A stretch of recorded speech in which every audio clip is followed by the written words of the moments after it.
शहरियत कानून के खिलाफ चल रहे एहतजाज के बीच बीजेपी के सीनियर लीडर कैलाश विजयवर्गीय ने अजीबोगरीब बयान दिया है। कैलाश विजयवर्गीय ने कहा कि बाहरी को खाना खाने के तरीके से पहचाना जा सकता है। उन्होंने कहा कि मेरे घर में काम कर रहे मजदूरों के खाना खाने का तरीका अजीब लगा, शक जाहिर हुआ तो उनसे पूछताछ की। इसके 2 दिन बाद मजदूर काम पर आए ही नहीं।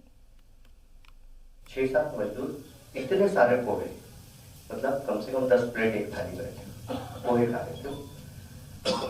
मैंने कहा यार पोहे क्यों खा रहे थे? ठेकेदार का जो बंदा था वो बोला सर ये बंगाल के, उनके कौन से डिस्ट्रिक्ट के, कुछ बता ही नहीं पाया। ठेकेदार को बुलाया मैंने, ये कहाँ के लोग हैं? और जामिया तशद्दुद केस में दिल्ली पुलिस ने एक मुलजिम फुरकान को हिरासत में लिया है। क्राइम ब्रांच अभी फुरकान से पूछताछ कर रही है। पुलिस का कहना है कि अभी मामले की जांच की जा रही है। वहीं जामिया तशद्दुद केस में कांग्रेस के साबिक एमएलए आसिफ मोहम्मद खान से भी पूछताछ के लिए बुलाया गया। आसिफ मोहम्मद पर इल्जाम है कि 15 दिसंबर को हुए तशद्दुद में लोगों को भड़काने का इल्जाम है, जबकि जामिया के मकामी लीडर आशु खान को भी पूछताछ के लिए बुलाया गया। आशु खान काउंसलर का इंतखाब भी लड़े थे लेकिन हार गए थे। जामिया के तालिबे इल्म चंदन कुमार की भी पूछताछ हुई। तीनों ने पुलिस पर दबाव बनाने का इल्जाम लगाया। तमिलनाडु के अपोजिशन जमातों ने सीएए, एनआरसी और एनपीआर के खिलाफ दस्तखती मुहिम चलाने का फैसला किया है। आज हुई रियासत की ऑल अपोजिशन जमातों की मीटिंग के बाद इसकी जानकारी दी गई। इस मौके पर मुश्तरका तौर पर लीडरान रियासती अवाम से हिमायत की अपील करते नजर आए। नए शहरियत कानून को आइन मुखालिफ बताते हुए लीडरान ने कहा कि यह खामोश रहने का वक्त नहीं है, इसलिए सभी साथ आए। मीटिंग में डीएमके, कांग्रेस के अलावा सभी इत्तेहादी जमातों के लीडरान शामिल हुए। You have decided to make a campaign in Tamil Nadu level for signature against CAA, NPR and NRC. We appeal to the public to cooperate our resolution, not to give any informations for NPR or NRC. And we request Tamil Nadu government to pass resolution against NPR and NRC. This is our resolution made in our discussion in Democratic Secular Front. और शहरियत कानून पर बॉलीवुड में war छिड़ गई है। ऐसे में बॉलीवुड 2 खेमों में बटा हुआ दिखाई दे रहा है। एक धड़ा वो है जो सीएए की हिमायत कर रहा है और दूसरा धड़ा वो है जो सीएए की मुखालफत कर रहा है। शहरियत तरमीमी कानून पर बॉलीवुड कैसे बट गया, इस रिपोर्ट से समझिए।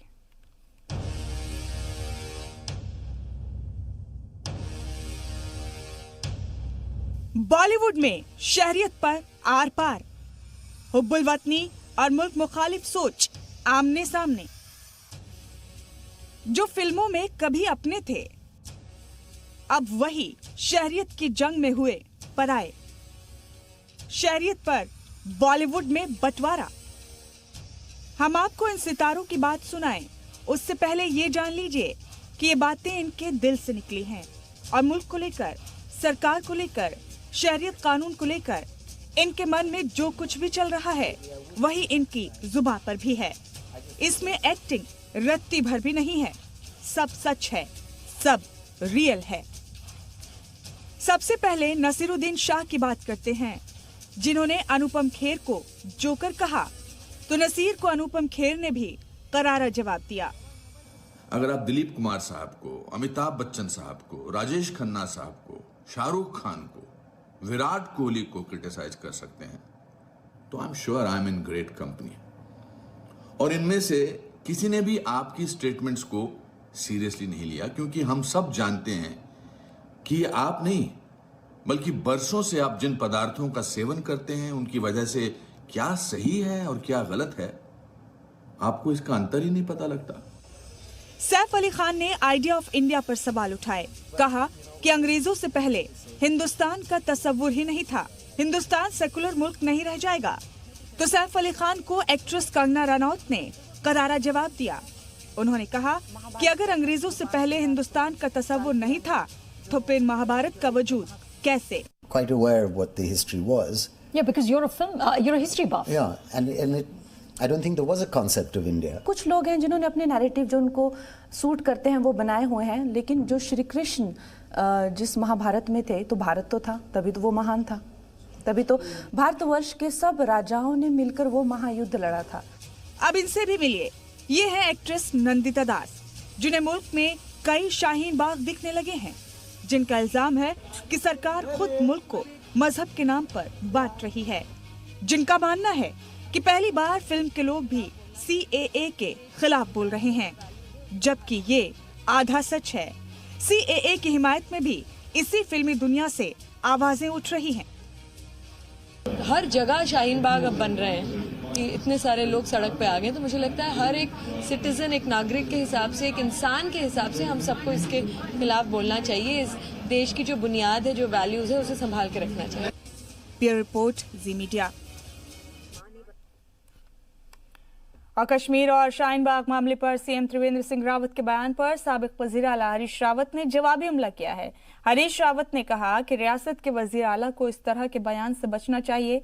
उन्होंने ये भी कहा कि खास मजहब के लोगों के तय इस तरीके के बयानात से बचना चाहिए। हरीश रावत ने जामिया मिलिया और अलीगढ़ मुस्लिम यूनिवर्सिटी के तलबा के ताउन को मुल्क की तरक्की के लिए अहम बताया। आप बता दें कि त्रिवेंद्र सिंह रावत ने कहा था कि बाहर से कुछ लोग उत्तराखंड में माहौल खराब करने आए हैं, उनमें जामिया और कश्मीर के लोग शामिल हैं। ऐसे लोगों के खिलाफ सख्त कार्रवाई की जाएगी। मुख्यमंत्री जी का बयान देखकर मुझे आश्चर्य हुआ।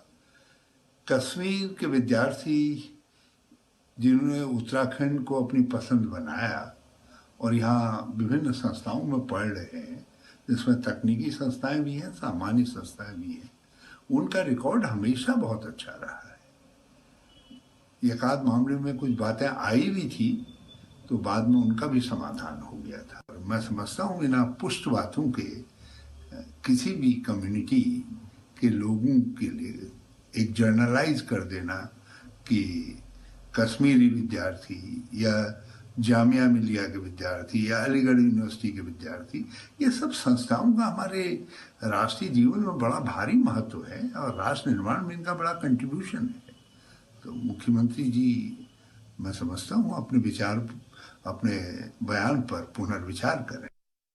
एक बात बताना चाहता हूँ कि मुझे फीडबैक मिला है कि यहाँ पर जामिया मिलिया से और कश्मीर से कुछ लोग आए हैं और मैं उनको चेताना चाहता हूं कि उत्तराखंड में ये लोग घुसने की कोशिश ना करें। हम इसको बिल्कुल भी बर्दाश्त नहीं करेंगे। अगर सख्त कदम उठाना पड़ा तो हम सख्त कदम भी उठाएंगे।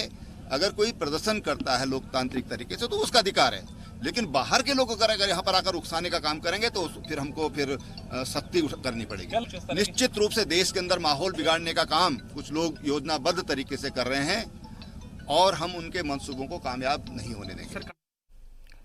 वहीं लखनऊ के घंटाघर में CAA के खिलाफ हो रहे मुजाहरे में आज all India Muslim personal law board के नायब सदर मौलाना कल्बेज सादिक पहुंचे। CAA NRC के खिलाफ घंटाघर में हो रहे खवातीन के एहतजाज में शामिल होने के लिए जुमे की नमाज के बाद वो घंटाघर पहुंचे। इस दौरान उन्होंने एहतजाज कर रही खवातीन की हौसला अफजाई की और CAA को आइन के खिलाफ बताया। आपको बता दें कि पिछले 2 साल से मौलाना कल्बेज सादिक बीमार चल रहे थे। करती हैं, समझ रहे हैं, आप नहीं समझ रहे। तो ये मर्दों की माँ हैं, ये जम जाएंगी तो सबको उखड़ना पड़ेगा। इसलिए कि खवातीन में हर एक घर में उनका मियाँ होगा तो बब्बी डरेगा तो वो करेगा जो बीवी चाहेगी। तो हम बिल्कुल मुतमईन है कि आप लोग जमे रहे, आप लोगों को धोखा न दिया कि आप लोगों ने धोखा न खाया। प्लांटेड लोग आपके आ जाएंगे, बताए दे ऐसे लोगों से बी केयरफुल। ये नहीं आएंगे, आप जमे रहेंगे तो कामयाबी आपकी है बस। और खबर अब दिल्ली से। दिल्ली असेंबली इंतखाबात में वजीर दाखिला अमित शाह की एंट्री हो गई। कपिल मिश्रा के बाद अमित शाह ने भी शाहीन बाग मुजाहरे के बहाने आम आदमी पार्टी पर हमला बोला। दूसरी जानिब कांग्रेस ने पाकिस्तान को बीजेपी का स्टार कैंपेनर बताया।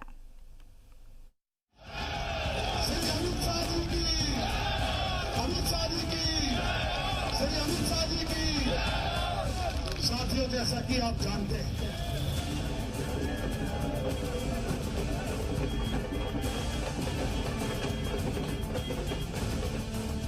मरकजी वजीर दाखिला अमित शाह की रैली के साथ ही दिल्ली की इंतखाबी जंग अब और दिलचस्प मोड़ लेने लगी है। राजधानी की सियासी जंग में धीरे धीरे सारे रंग घुलने लगे हैं।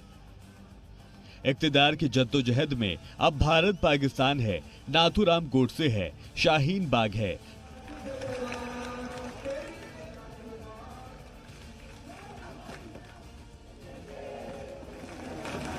शहरियत कानून की मुखालफत और हिमायत है और हर इंतखाब की तरह वार पलटवार तो है ही। इन सब के बीच में मकामी मुद्दे भी इस कोशिश में हैं कि थोड़ी बहुत जगह उन्हें भी मिल जाए।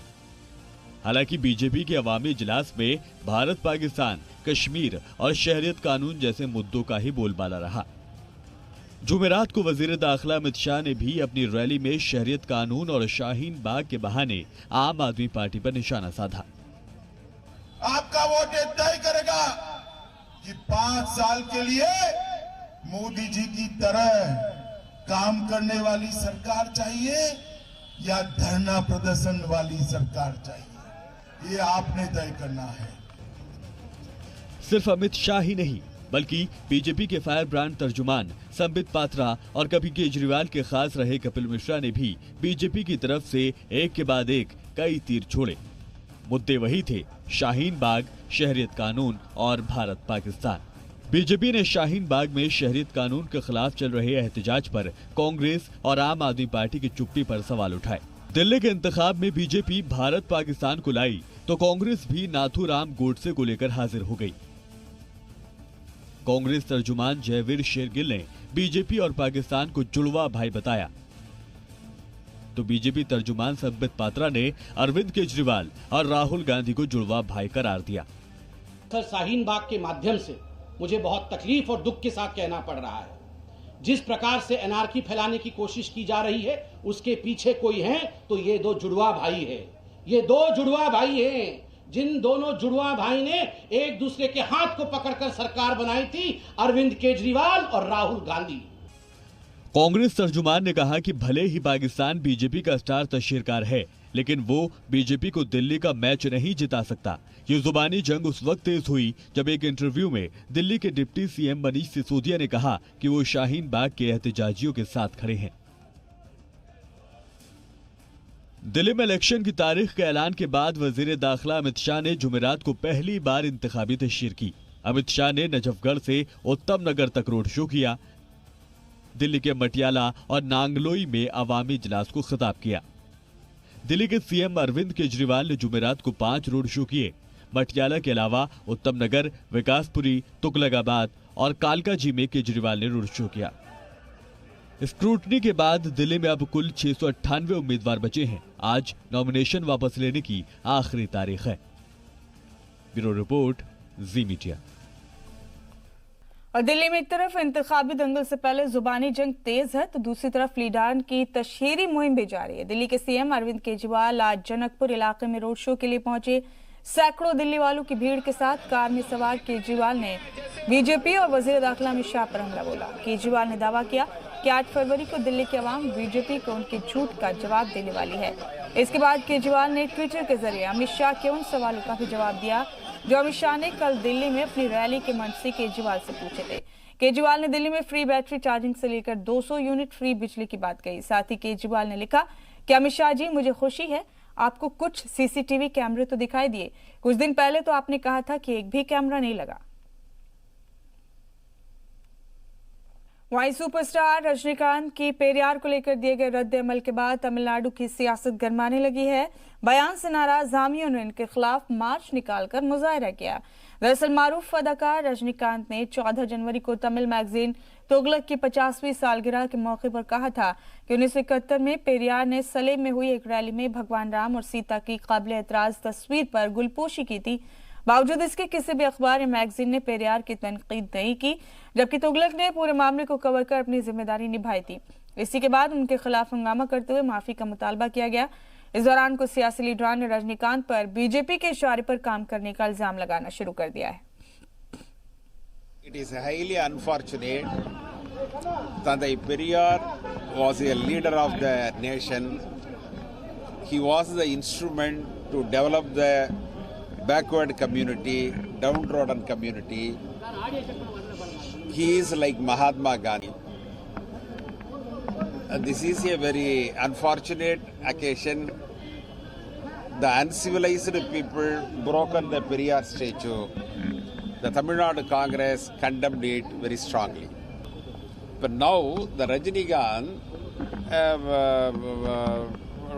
took up the issue That is wrong. This is a very long issue.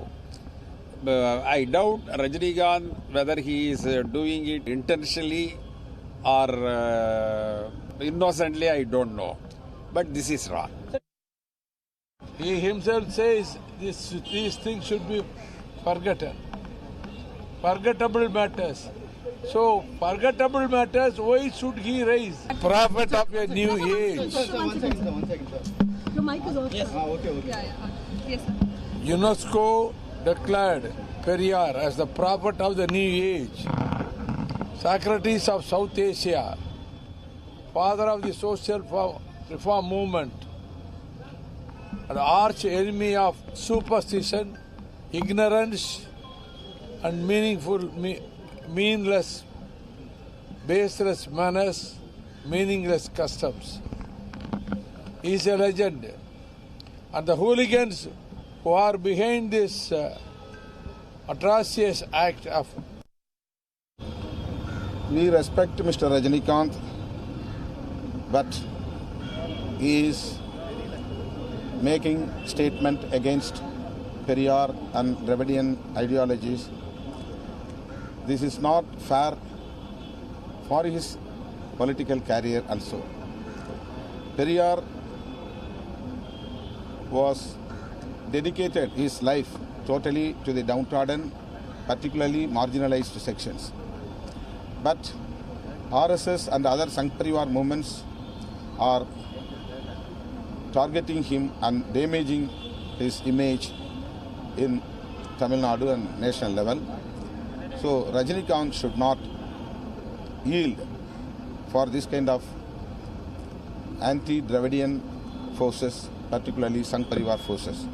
गणतंत्र दिवस पर देखते हैं उसका संदेश भी अपने अपने क्षेत्र में लेकर के जाते हैं। आप एक भारत श्रेष्ठ भारत की सोच को साकार करते हैं। जब हम एक भारत श्रेष्ठ भारत की बात करते हैं तो हमें ये भी याद रखना है कि आखिरकार ये भारत है क्या, असल में भारत है क्या, भारत की अपनी पहचान क्या है। भारत क्या सिर्फ सरहदों के भीतर 130 करोड़ लोगों का घर मात्र ही है क्या? आपका मन भी कहेगा जी नहीं। भारत एक राष्ट्र के साथ साथ एक जीवंत परंपरा है, एक विचार है, एक संस्कार है, एक विस्तार है। भारत का मतलब वसुधैव कुटुंबकम, भारत का मतलब सर्वपंथ संभाव, भारत का मतलब सत्यमेव जयते, भारत का मतलब अहिंसा परमो धर्म, भारत का मतलब एकम सत विप्राह बहुधा वदंती। सत्य यानी सत्य तो एक ही है, इसको देखने का नजरिया अलग अलग है। भारत का मतलब वैष्णवजन तो तेने कहिए जे पीड़ पराई जाने रे। भारत का मतलब है पेड़ और पौधों में भी ईश्वर का वास। भारत का मतलब है अपदीपो भवः, यानी दूसरे से उम्मीद लगाने के बजाय स्व प्रेरणा की तरफ बढ़ो। भारत का मतलब है तेन तक्तेन भूंजी था, यानी जो त्याग करते हैं वही भोग पाते हैं। भारत का मतलब सर्वे भवन्तु सुखिनः सर्वे सन्तु निरामया। भारत का मतलब जन सेवा ही प्रभु सेवा। भारत का मतलब नर करनी करे तो नारायण हो जाए। भारत का मतलब नारी तू नारायणी।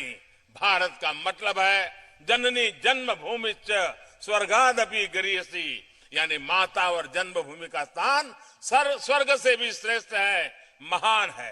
भारत ऐसे ही अनेक आदर्शों और विचारों से समाहित एक जीवन शक्ति है, ऊर्जा का प्रवाह है। इसलिए जब भी भारत की एकता और श्रेष्ठता की बात आती है तो अपनी भौगोलिक और आर्थिक श्रेष्ठता के साथ साथ इन आदर्शों और मूल्यों की श्रेष्ठता भी उसमें समाहित होती है। साथियों, भारत की श्रेष्ठता की एक और शक्ति इसके भौगोलिक और सामाजिक विविधता में ही है।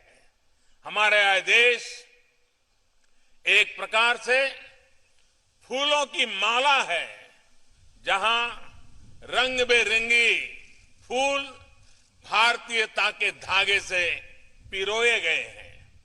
हम कभी एकरूपता के नहीं, हम एकता के पक्षकार हैं। विविधता में एकता, एकता के सूत्र को जीवंत रखना, एकता के सूत्र को बलवंत बनाना, यही हम लोगों का प्रयास है और यही एकता का संदेश है। राज्य अनेक, राष्ट्र एक, समाज अनेक, भारत एक, पंथ अनेक, लक्ष्य एक, बोली अनेक, स्वर एक, भाषा अनेक, भाव एक, रंग अनेक, तिरंगा एक, रिवाज अनेक, संस्कार एक, कार्य अनेक, संकल्प एक, राह अनेक, मंजिल एक, चेहरे अनेक, मुस्कान एक। इसी एकता के मंत्र को लेकर यह देश आगे बढ़े, इसी विचार के साथ हमें निरंतर काम करते रहना है। साथियों, राजपथ पर आपके प्रदर्शन से पूरी दुनिया भारत की इस शक्ति के भी दर्शन करती है। इसका असर भारत की सॉफ्ट पावर के प्रचार प्रसार में भी होता है और भारत के टूरिज्म सेक्टर को भी इससे मजबूती मिलती है।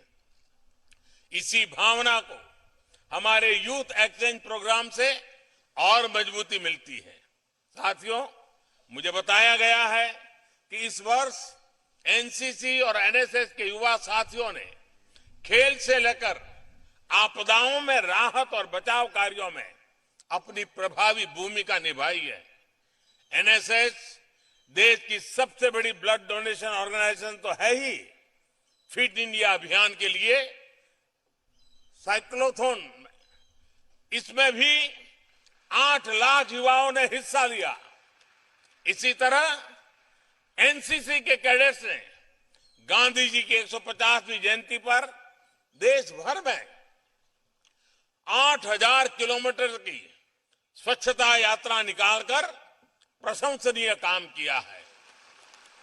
यही नहीं, बिहार, केरल, कर्नाटक, ओडिशा और महाराष्ट्र में आई बाढ़ और दूसरी आपदाओं में 1 लाख से अधिक एनसीसी कैडेट्स ने राहत और बचाव के काम में मदद की है।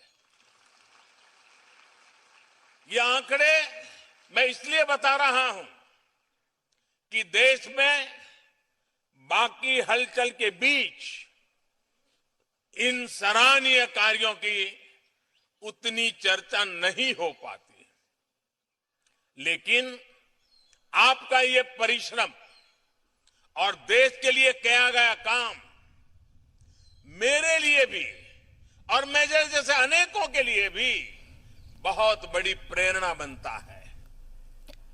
अब बुलेटिन में यहाँ सीधे रुक करेंगे आम आदमी पार्टी के एक इंतखाबी जलसे का, जिसे दिल्ली के वजीर आला अरविंद केजरीवाल खिताब कर रहे हैं। लूट लिया, फलाना लूट के वो कह रहे हैं केजरीवाल ने सब कुछ जनता पे लुटा दिया। क्यों लुटाया? कह रहे नहीं लुटाना चाहिए। मैं आपसे पूछना चाहता हूँ, महिलाओं का बस सफर फ्री होना चाहिए नहीं होना चाहिए? 200 यूनिट बिजली फ्री होनी चाहिए नहीं होनी चाहिए? ये लोग कह रहे हैं इनको वोट दिया तो ये 200 फ्री यूनिट बिजली बंद कर देंगे। ये लोग कह रहे हैं इनको वोट दिया तो आपका महिलाओं का फ्री सफर बंद कर देंगे। कह रहे हैं केजरीवाल फ्री क्यों कर रहा है? पैसा कहां से आ रहा है? मैं बताता हूं जी पैसा कहां से आ रहा है। महिलाओं का सफर फ्री करने के लिए 140 करोड़ रुपए खर्च करे। कितने करे? अभी अभी गुजरात के मुख्यमंत्री ने अपने लिए एक हवाई जहाज खरीदा है, अपने इस्तेमाल के लिए, पर्सनल व्यक्तिगत इस्तेमाल के लिए 190 करोड़ रुपए का हवाई जहाज खरीदा है। मैंने अपने लिए हवाई जहाज नहीं खरीदा, मैंने उस पैसे से अपनी माँ बहनों के लिए सफर फ्री कर दिया। तो बताओ क्या गलत करा? मैं अभी भी अपनी उसी गाड़ी में चलता हूँ, अपने लिए हेलीकॉप्टर नहीं खरीदा, अपने लिए हवाई जहाज नहीं खरीदा। फिजूल खर्ची रोकी है, भ्रष्टाचार रोका है, जो पैसे की लूट होती थी वो रोकी है। उस पैसे से मैंने अपनी जनता का भला करने की कोशिश की है 5 साल के। तो दोस्तों 5 साल में बिजली, पानी, शिक्षा, स्वास्थ्य, सड़क, नाली, गली, सीसीटीवी कैमरे, डेंगू भी ठीक कर दिया था। डेंगू इस बार डेंगू नहीं हुआ भाई साहब, एक भी डेंगू से मौत नहीं हुई है, ये बहुत बड़ी बात है और आप लोगों की मेहरबानी है। ये दिल्ली की 2 करोड़ जनसंख्या ने मिलकर डेंगू पे कंट्रोल करा है। तो ये पहली बार ऐसे हो रहा है कि कोई सरकार, कोई मुख्यमंत्री 5 साल के बाद अपना रिपोर्ट कार्ड लेके घर घर जा रहा है। ये मिला आप लोगों को, घर में पहुंचा आपके? जिन जिनको नहीं मिला भी दे देंगे। ये रिपोर्ट कार्ड घर घर लेके पहुंचे हैं और अब अगले 5 साल क्या क्या करना है उसका ये गारंटी कार्ड है। ये भी सबके घर पहुंचा रहे हैं हम लोग गारंटी कार्ड। इसमें 10 गारंटी दी है। एक गारंटी दी है 24 घंटे बिजली जारी रहेगी, 200 यूनिट बिजली जब तक केजरीवाल है आपकी 200 यूनिट बिजली जारी रहेगी फ्री। ये बीजेपी वाले गलतफहमी फैला रहे हैं, कह रहे हैं 31 मार्च तक है, उसके बाद बिजली फ्री बंद हो जाएगी। मैं आज आपको यहाँ पे कह के जा रहा हूँ, जब तक केजरीवाल आपकी 200 यूनिट बिजली फ्री जारी रहेगी